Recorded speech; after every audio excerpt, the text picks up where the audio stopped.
You know what hurts more than being stabbed in the back by an enemy.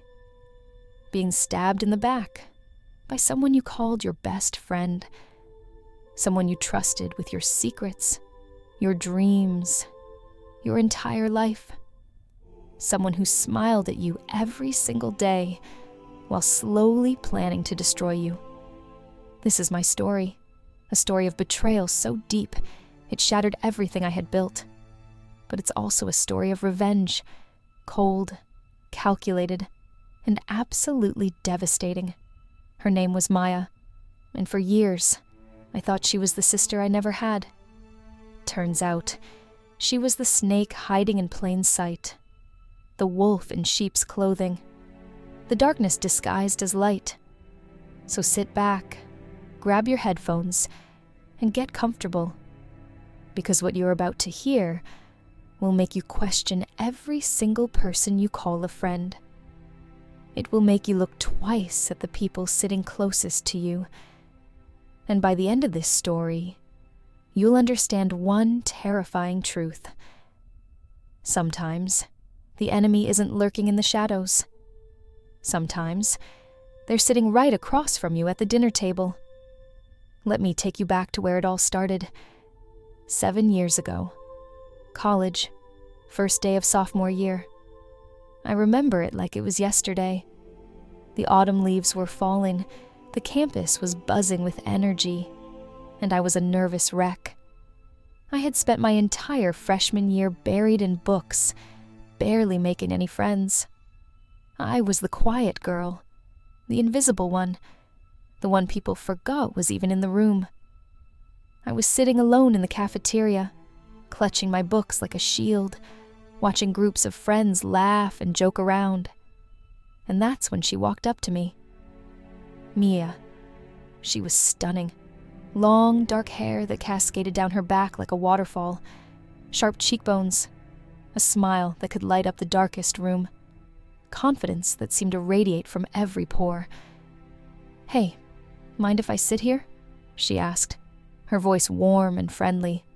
I looked around, confused. Was she talking to me?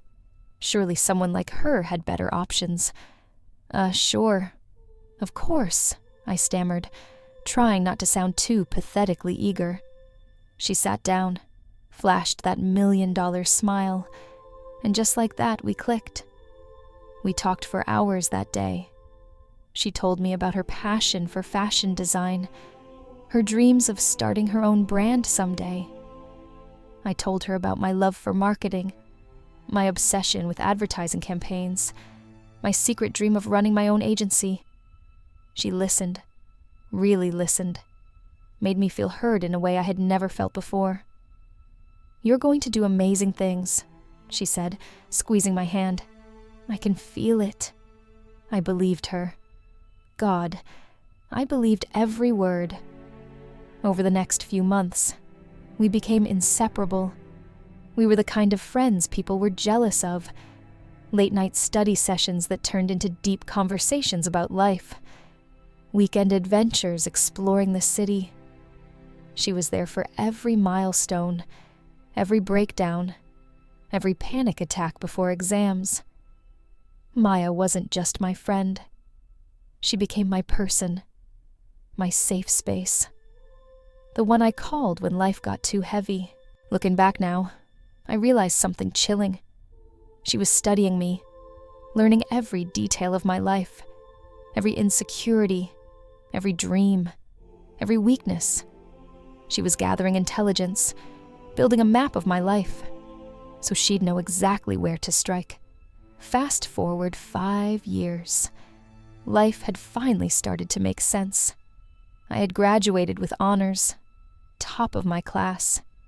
My professors had praised my work, called me one of the most promising students they'd ever taught. I had landed a dream job at Preston Associates, one of the top marketing firms in the city.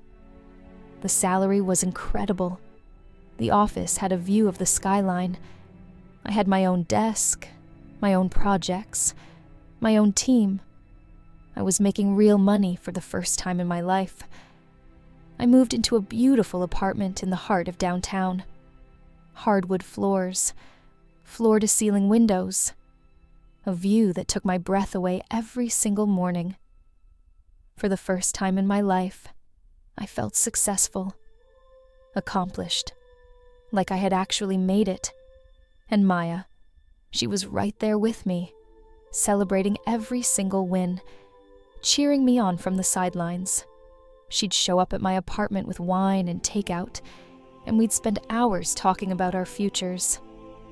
But here's the thing I didn't notice back then. While my career was soaring, hers was crashing. Mia had graduated with a degree in fashion design, but the industry wasn't kind to her. She couldn't land stable clients. Her designs weren't getting picked up. She was working freelance gigs that barely covered rent. She was struggling, badly, and I felt terrible for her. So I helped. Of course I helped. That's what friends do. I paid for dinners when we went out, slipped her money when she was short on rent, telling her it was no big deal, and she could pay me back whenever. I introduced her to people in my network, hoping someone could give her a break. She'd always look at me with those grateful eyes and say, "I don't know what I'd do without you. You're literally saving my life." I believed her. I felt good about helping her. What I didn't realize was that every time I helped her, every time I shared my success with her, she resented me a little bit more. Because she didn't want my charity. She wanted my life, and she was willing to do whatever it took to get it. Then I met Alex, and everything felt perfect. Alex was a software engineer at a major tech company, tall, with warm brown eyes, and a smile that made my stomach flip. He was intelligent, ambitious, kind, the kind of guy who remembered little details about conversations. Who sent good morning texts? Who made me feel like I was the only person in the room? We met at a networking event. He approached me, complimented my presentation, and asked me out for coffee. 3 months later, we were officially dating. I was head over heels. When I introduced Alex to Maya, she seemed thrilled for me. "Oh my God, he's perfect for you," she squealed, pulling me into a tight hug. "You deserve this. You deserve all the happiness in the world." I was glowing. My best friend approved. My boyfriend was amazing. Life felt complete, like all the pieces were finally falling into place. But then small, subtle things started to change. Maya began texting Alex. At first, it was innocent. Group chat stuff, memes, funny videos, the kind of casual banter friends have. But then it became private conversations. She'd text him directly, send him articles she thought he'd find interesting, ask for his advice on random things. "Maya's asking me about phone recommendations," Alex would say casually while scrolling through his messages. "Maya wants to know if I've seen that new sci-fi show. Maya's asking if we want to grab brunch this weekend." Always Maya. Her name started appearing more and more in our conversations. I brushed it off, told myself I was being paranoid, overly sensitive.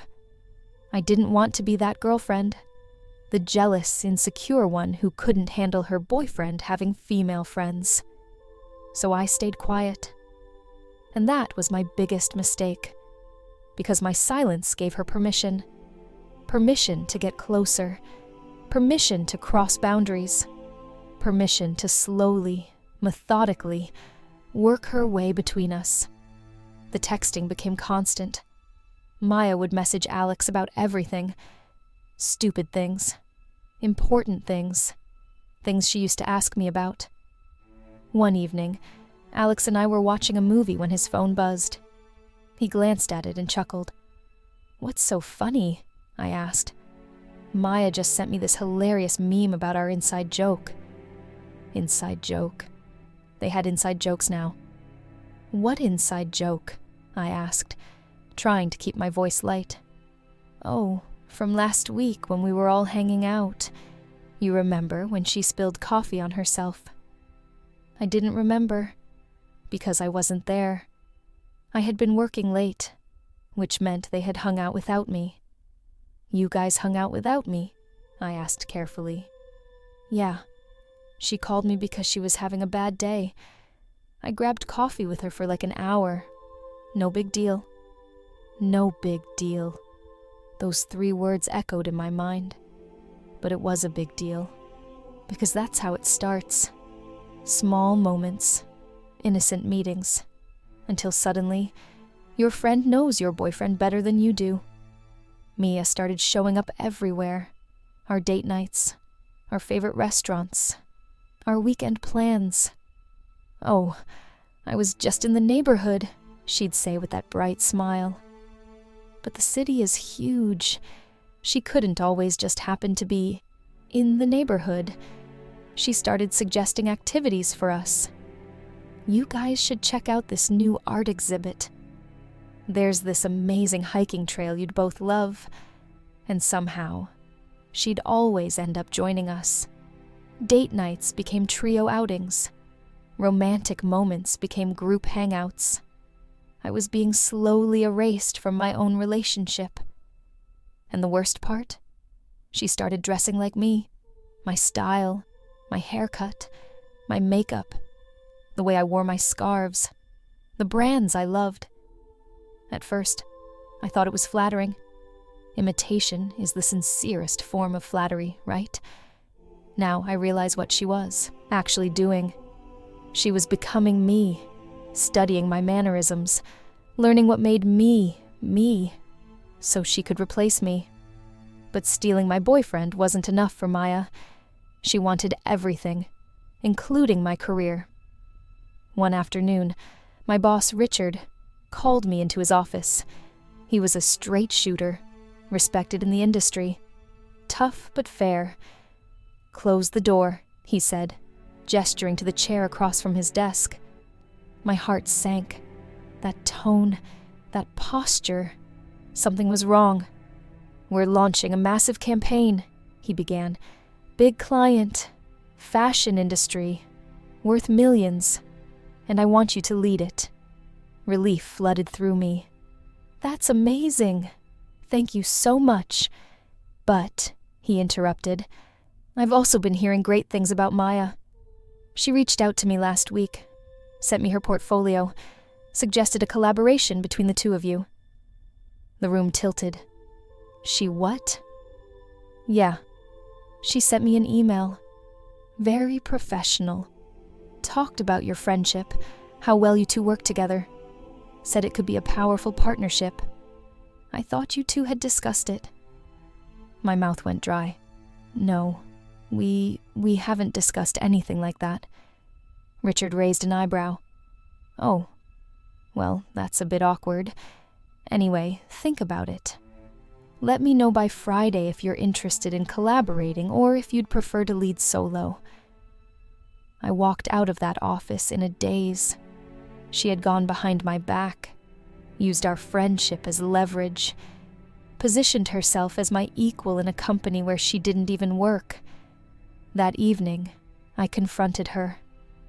Why did you contact Richard without telling me? She looked surprised, innocent. What? I just thought it would be a great opportunity for both of us. I didn't think you'd mind.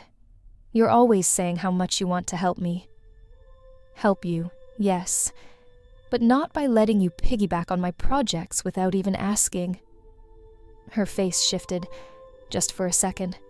A flash of something cold and something calculating, but then the mask was back. I'm sorry, she said softly. I didn't mean to overstep. I'm struggling so much, and I thought this could be my break. But you're right. I should have asked first. She looked so sincere, so vulnerable, and like an idiot, I believed her. It's okay, I sighed. Just communicate with me next time, okay? She hugged me. You're the best. I promise. I'll make it up to you." But she never did. Instead, she dug deeper. 3 months later, everything came crashing down. It was our anniversary. Mine and Alex's. 1 year together. I had been planning something special for weeks. I left work early, stopped by his favorite wine shop, picked up an expensive bottle of Merlot. I even wore the dress he loved. I drove to his apartment, my heart fluttering with excitement. But when I arrived, the door was unlocked. That should have been my first clue. I pushed it open quietly, holding the wine bottle, a smile on my face, and then I heard it. Laughter. Her laughter. That familiar musical sound that used to bring me comfort. Now it felt like nails on a chalkboard.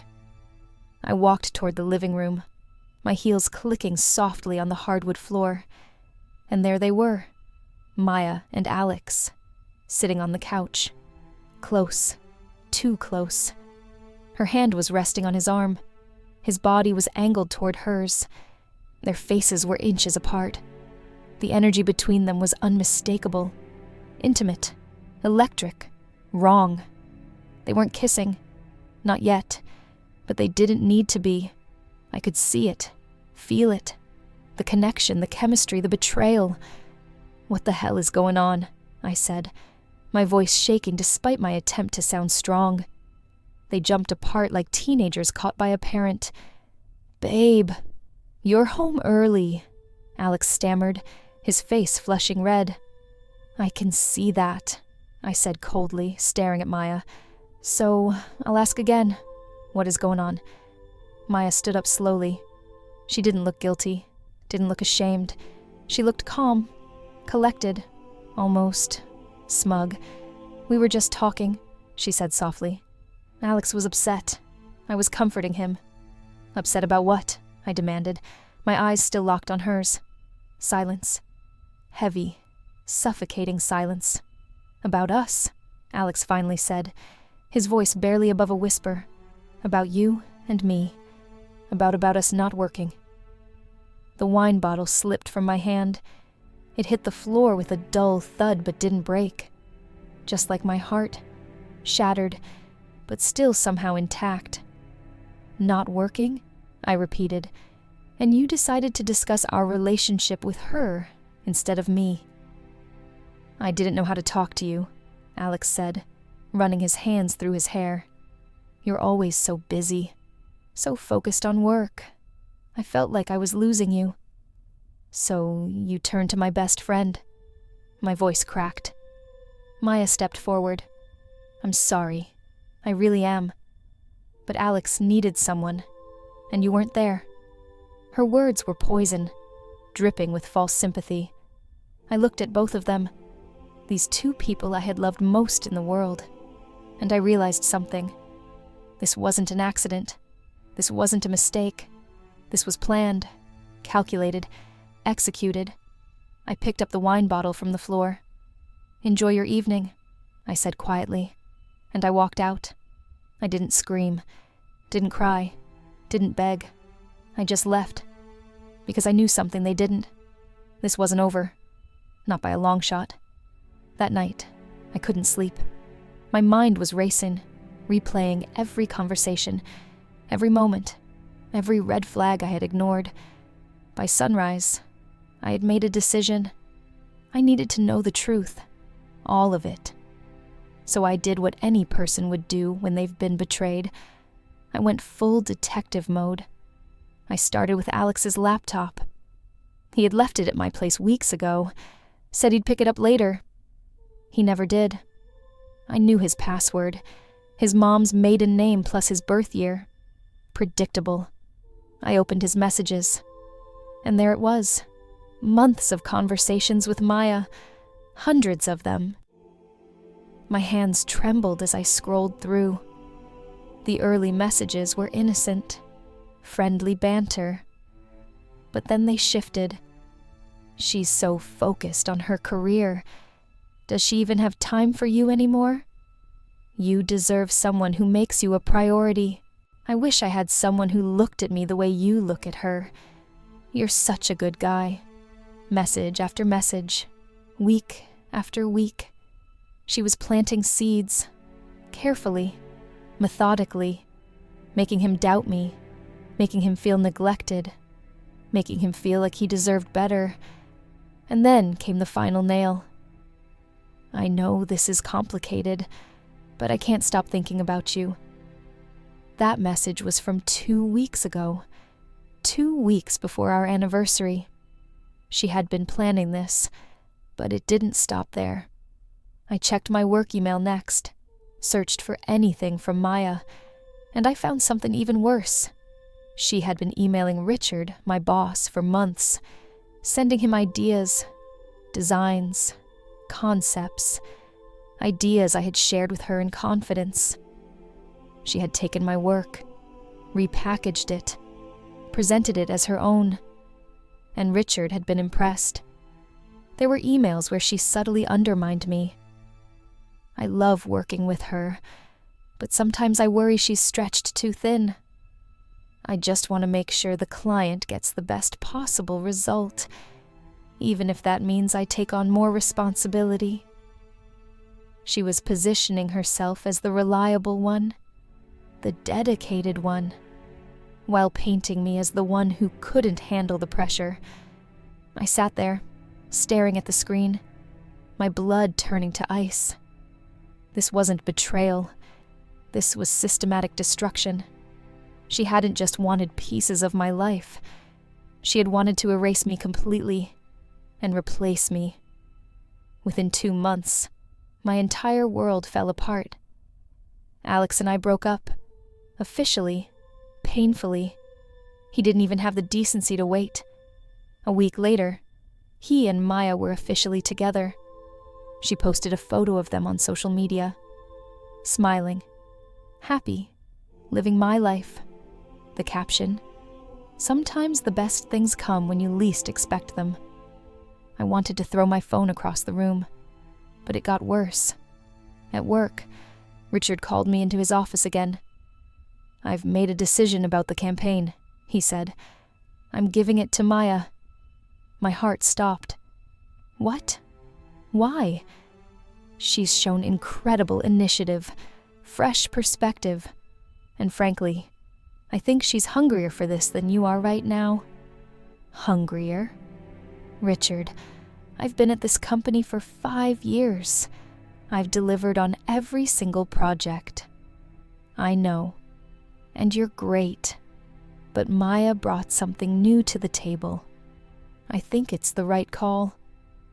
I walked out of that office feeling like a ghost, invisible, erased. Mia took the campaign, took credit for the ideas I had spent months developing. She started getting promotions, recognition. Her face was in industry magazines. Meanwhile, I was sidelined, given smaller projects, treated like I was yesterday's news. People at work started whispering, "Did you hear? She and Maya had a falling out." I heard she was jealous of Maya's success. Apparently, she couldn't handle the competition. The narrative shifted. I became the villain in my own story. And Maya, she became the hero, the underdog who rose from nothing. Using my life as her stepping stone, I fell into a deep depression. Stopped going out, stopped answering calls, stopped caring. I had lost everything.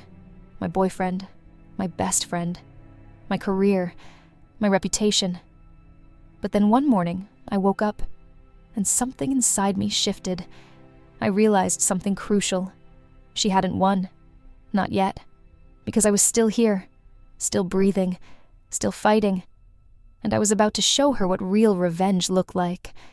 I spent 2 weeks in complete isolation. No social media, no contact with anyone. Just me, my thoughts, and a growing fire inside my chest. I replayed everything, every betrayal, every lie, every stolen moment. And then I asked myself a question. What would hurt her most?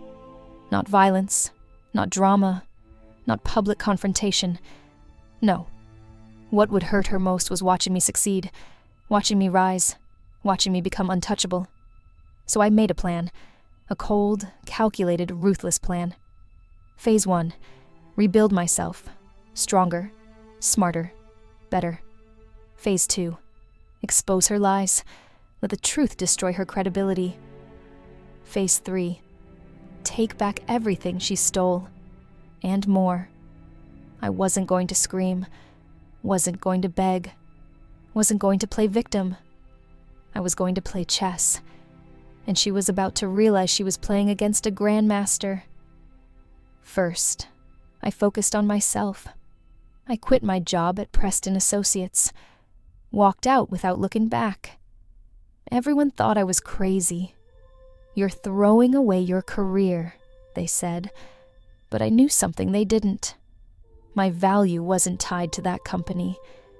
I spent the next 6 months working like I had never worked before. I took advanced marketing courses, studied consumer psychology, learned data analytics, networked with industry leaders. I stopped posting on social media, went completely dark. While Maya was busy flaunting her stolen success, I was quietly building an empire. I launched my own marketing agency. Small at first, just me and a laptop. But I was strategic. I reached out to old clients, offered them better services, better results, better prices.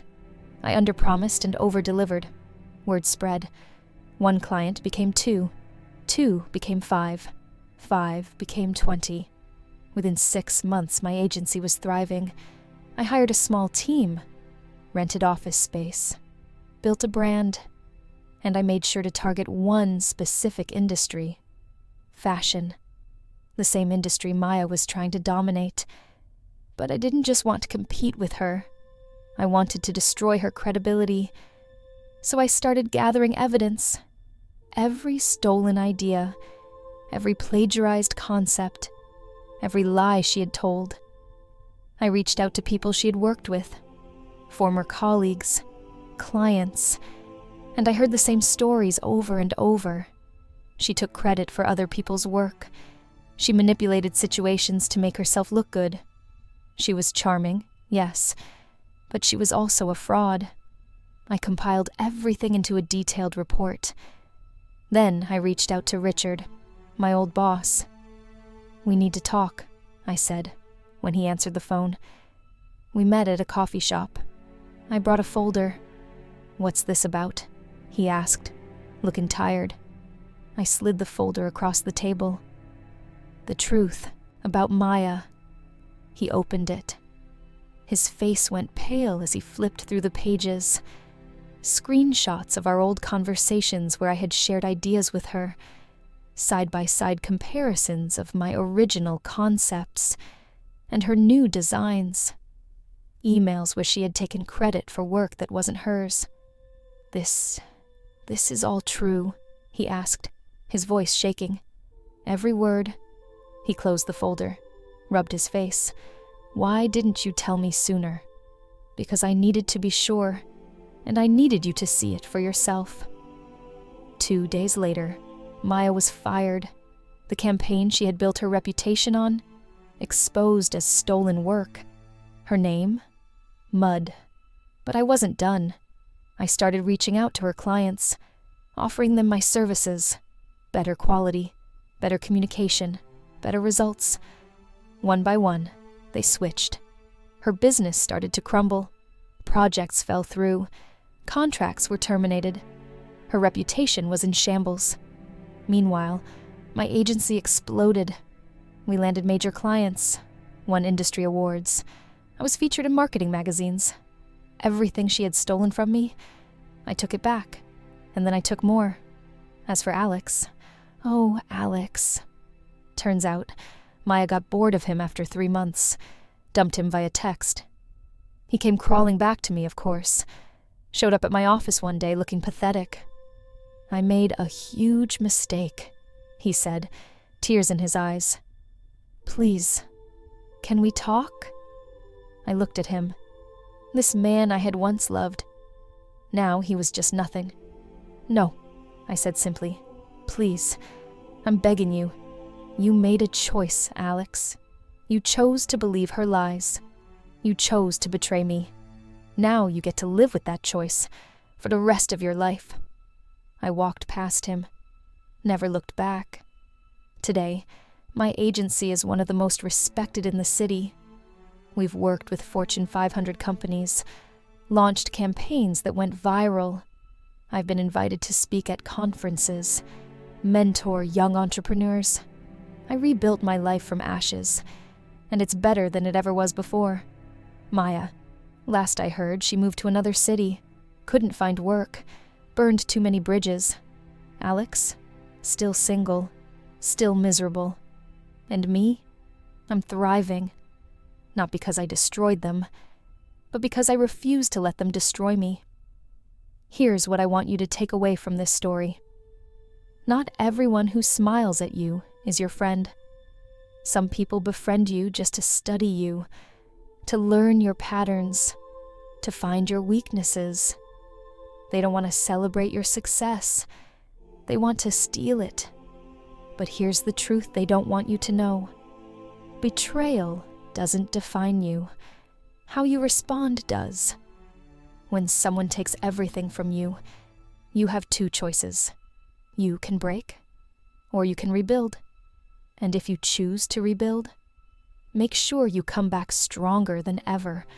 So strong that they can never touch you again. So successful that they regret ever crossing you. So untouchable that they spend the rest of their lives wondering what could have been if they had just been loyal. That's the best revenge. Not destruction, but transformation.